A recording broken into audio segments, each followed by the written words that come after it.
बच्चों, चैप्टर जीवन की इकाई के बारे में आपने बहुत सारी बातें जानी हुई हैं। आज हम कोशिका के प्रमुख अंगक केंद्रक के बारे में चर्चा करेंगे। बच्चों, कोशिका के अंदर जो केंद्रक है, केंद्रक केंद्र में है। केंद्रक किसी भी कोशिका की सभी क्रियाओं को पूर्ण रूप से नियंत्रित करता है। बच्चों, आप जानते हैं, पढ़े हैं कि केंद्रक के आधार पर जीव जगत की कोशिकाओं को दो समूहों में बांटा गया है, प्रोकैरियोटिक और यूकैरियोटिक। जिसमें केंद्रक विकसित होते हैं उन्हें यूकैरियोटिक कहते हैं, और जिसमें केंद्रक विकसित नहीं होते हैं उन्हें प्रोकैरियोटिक कहते हैं। जैसे जीवाणु हैं, नीलहरे शैवाल हैं, माइकोप्लाज्मा हैं, ये सब प्रोकैरियोटिक है। बच्चों, यूकैरियोटिक कोशिकाओं में जो केंद्रक है, हम उसके बारे में चर्चा करेंगे। बच्चों, केंद्रक की खोज रॉबर्ट ब्राउन ने 1831 में की। रॉबर्ट ब्राउन ने केंद्रक की खोज 1831 में की। बच्चों, 1831 में रॉबर्ट ब्राउन ने केंद्रक की खोज की है, और केंद्रक कोशिका की सभी जैविक क्रियाओं को पूर्ण रूप से नियंत्रित करता है। बच्चों, कुछ कोशिकाएं ऐसी भी होती हैं जिसमें केंद्रक होता है, बाद में समाप्त हो जाता है। जैसे लाल रुधिरकण वे भी केंद्रक नहीं पाते।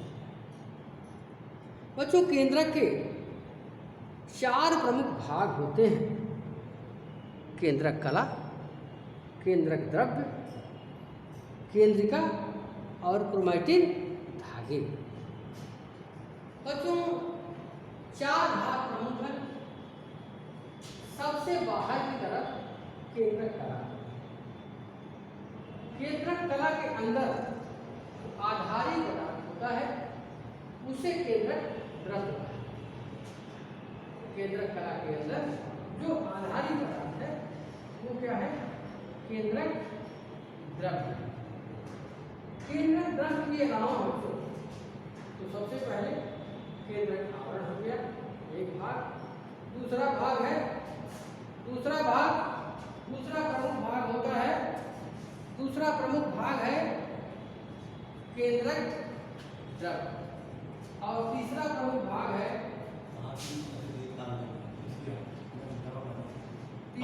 तीसरा प्रमुख भाग होता है केंद्रिका।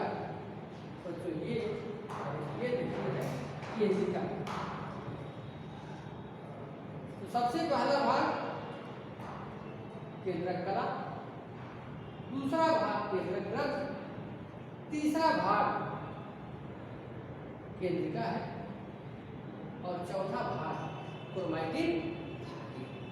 तो फिर से सुने, 4 भाग है प्रमुख रूप से केंद्रक के: केंद्रक कला, केंद्रक द्रव्य, केंद्रिका और क्रोमैटिन धागे।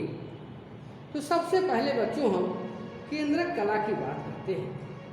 जो केंद्रक कला होती है यह केंद्रक के चारों ओर होती है, और प्लाज्मा झिल्ली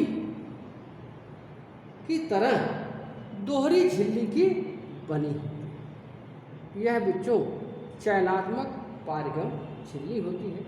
चयनात्मक पारगम झिल्ली यानी निश्चित पदार्थों को ही बाहर जाने देती है, निश्चित पदार्थों को अंदर आने देती है। इसकी रासायनिक संरचना बच्चों उसी प्रकार से होती है जिस प्रकार से कोशिका कला की संरचना होती है, अर्थात इसकी संरचना में फास्फोलिपिड और प्रोटीन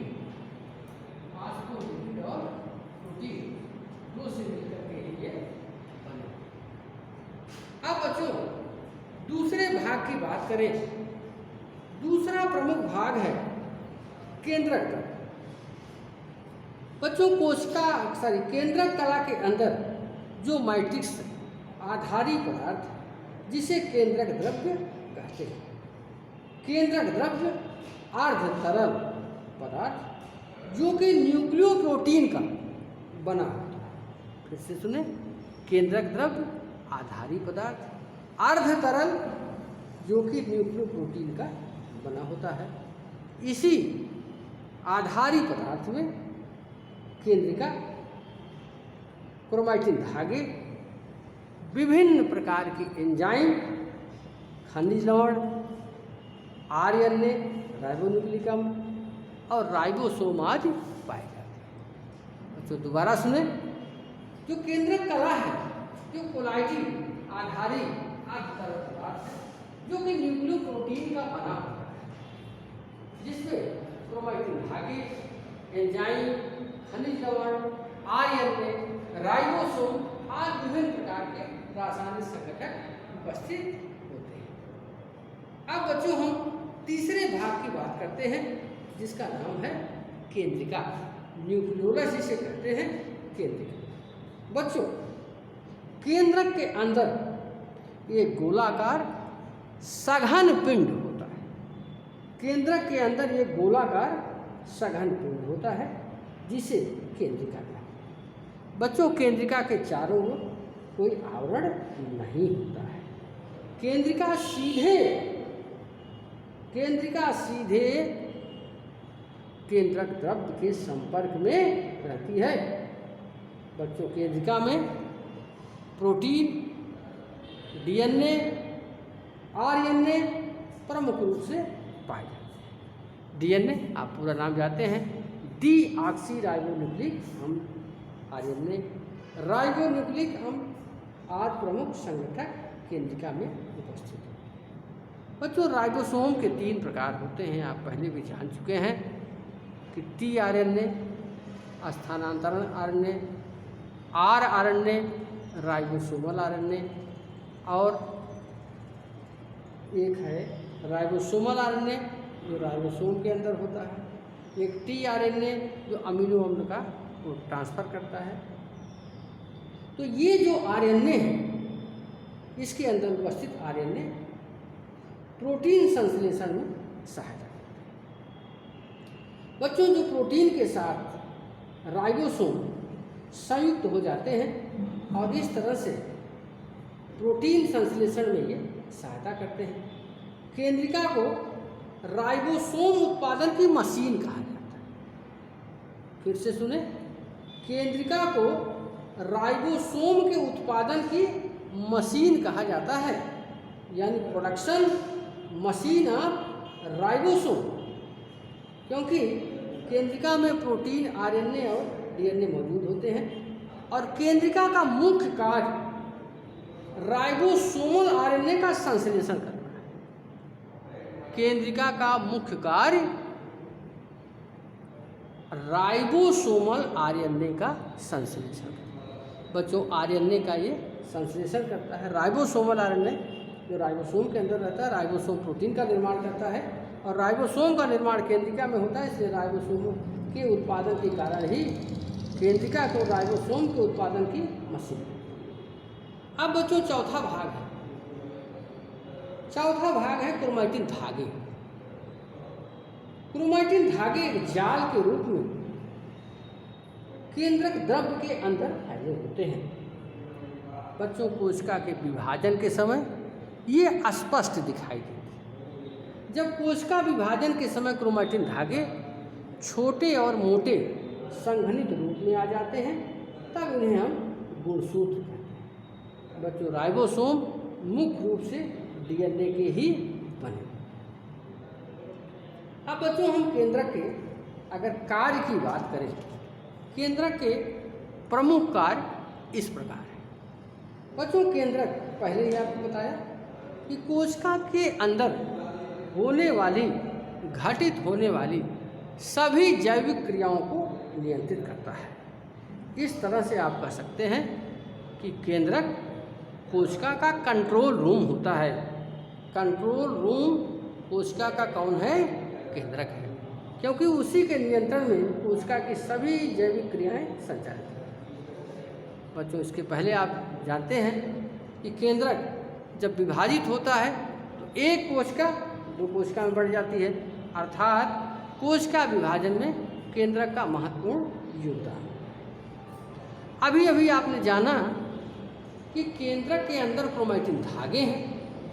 क्रोमैटिन धागे मुख्य रूप से डीएनए और हिस्टोन प्रोटीन के बने होते हैं। तो बच्चों, जो डीएनए है वही आनुवांशिक पदार्थ है, वही एक पीढ़ी से दूसरी पीढ़ी में आनुवांशिक लक्षणों का वाहन करता रहता है। इस तरह से केंद्रक 3 प्रमुख कार्य करता है। एक तो ये कोशिका के अंदर होने वाली सभी क्रियाओं को संचालित करता है। दूसरा, कोशिका विभाजन के लिए जिम्मेदार होता है, क्योंकि जब केंद्रक विभाजित होगा तभी कोशिका विभाजित होगी। और तीसरा है बच्चों, ये आनुवांशिक पदार्थों, आनुवांशिक पदार्थ ये कहा कि धागे हैं, मुख्य रूप से डीएनए के बने होते हैं। आनुवांशिक पदार्थ धागे हैं, 3 संघटक होते हैं, हिस्टोन प्रोटीन, डीएनए और आरएनए। डीएनए है एक पीढ़ी से दूसरी पीढ़ी में आनुवांशिक लक्षणों का वाहक होता है। जो भी किसी जीव जात के लक्षण होते हैं उसको अगली पीढ़ी तक, अगली जनरेशन तक पहुंचाता रहता है। बच्चों, आज के लिए इतना ही, आगे अगले वीडियो में होगा। धन्यवाद।